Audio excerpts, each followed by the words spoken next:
In 1448, a Swedish soldier fell into a large pit during a battle. As he realized that the pit led to an ancient secret chamber belonging to a church that had not been opened for centuries, he began to explore the room. Inside, he came across the grisly remains of a woman buried mercilessly within the wall. The woman's body had long since turned to bones, but her skeletal hand extended outward from the wall. At the spot where her hand reached out, there was a perplexing book. However, what were the contents of this book, and why had it been hidden in such a gruesome manner, especially in a secret section of an unknown church? The Swedish soldier attempted to remove the book from its location, but was astonished by its weight. This colossal manuscript weighed 72 kilograms and was nearly the length of an average person. With the assistance of other soldiers, they managed to extract the book from its location and delivered it to the church authorities. After examination, the priests discovered that it was a book from the 1200s that had been banned by the Pope, and it was given the name the Devil's Bible. Why had this mysterious, enormous Bible been banned, and why had the priests named it after the devil? The secret behind this would be revealed a few years later when the King of England clandestinely obtained the book and read it. Convinced that it contained great secrets, he found what he was looking for.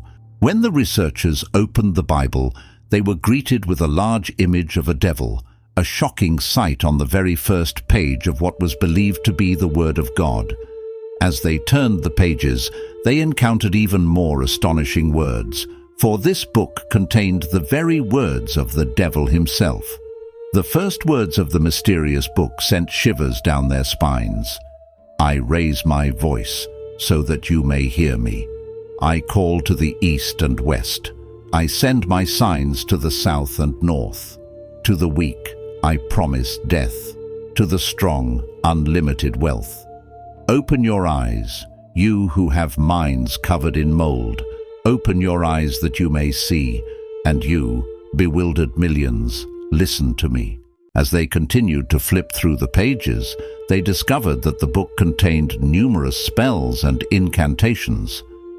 The most surprising revelation was that in the section known as the 10 Commandments, where it should have said, "You shall not commit adultery," it instead read, "You shall commit adultery."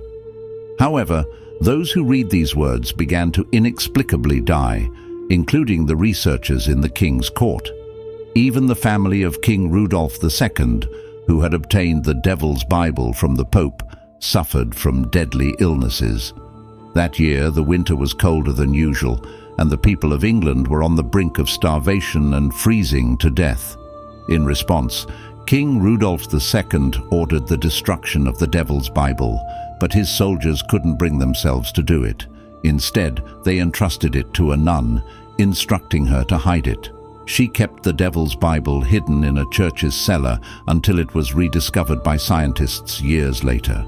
When scientists began to examine the book, they realized that no one had ever investigated who the author of this important work might be. There were no signatures or indications of the author's identity anywhere in the book. Considering the extensive content, it would have taken at least 30 years to complete the Devil's Bible, but there was no record of the author's name. According to church sources, the book was believed to have been written by a monk who worshipped the devil, but his name was unknown.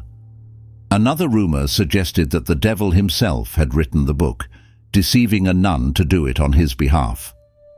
When the book was discovered, church authorities had punished the nun by burying her alive in a wall. According to the accounts, the Devil's Bible contained within it the Bible itself, devil summoning rituals, information about the political and military events of the time, Jewish teachings, torture methods, and spells related to death, power, and wealth. However, the authorities never published the contents of the book. Today, the Devil's Bible is kept in the New York City Museum, and only select individuals are allowed to view it.